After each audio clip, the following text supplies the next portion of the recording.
ឲ្យសូមទូមានកូនថាកូពៀពានាំទៅរកខុសស្រីប្រុសចូលចាំកុំតាមចង់កូប្រាជ្ញនាំទៅរកត្រង់សិលល្អផរផង់ចង់ត្រឹមត្រូវសែមគប់បានប្រមិតបិទនាំខ្លួនឲ្យខុសផ្ទួនគេអាស្រូវកំណើតជាមនុស្សក្រពេកៅកូនត្រូវស្ដាប់ឪទៅឈ្មោះល្អចង់កសាងខ្លួនកុំឆ្ងាយអ្នកប្រាជ្ញកូនមានឪពុកកូនត្រូវចាំជានិច្ចថាការឈ្នះដល់ក្រៃលែងជាទីបំផុតគឺការឈ្នះចិត្តខ្លួនឯងព្រោះហេតុនេះកូនត្រូវវឹកហាត់បង្គាប់ខ្លួនឯងឲ្យបាន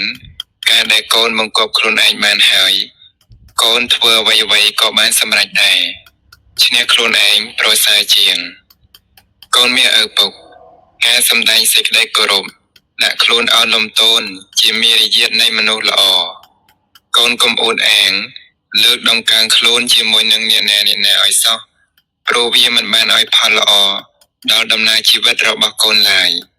ការលើកដំកើងខ្លួនឯងមិនមែនជាការគោរពខ្លួនទេកូនមានឪពុកកូនចូលញញឹមដាក់អ្នកដទៃដោយដែលកូនប្រាថ្នាឲ្យអ្នកដទៃញញឹមមករកកូនអីចឹងដែរបើកូនញញឹមដាក់កញ្ចក់ក៏ញញឹមដាក់កូនវិញនៅពេលកូន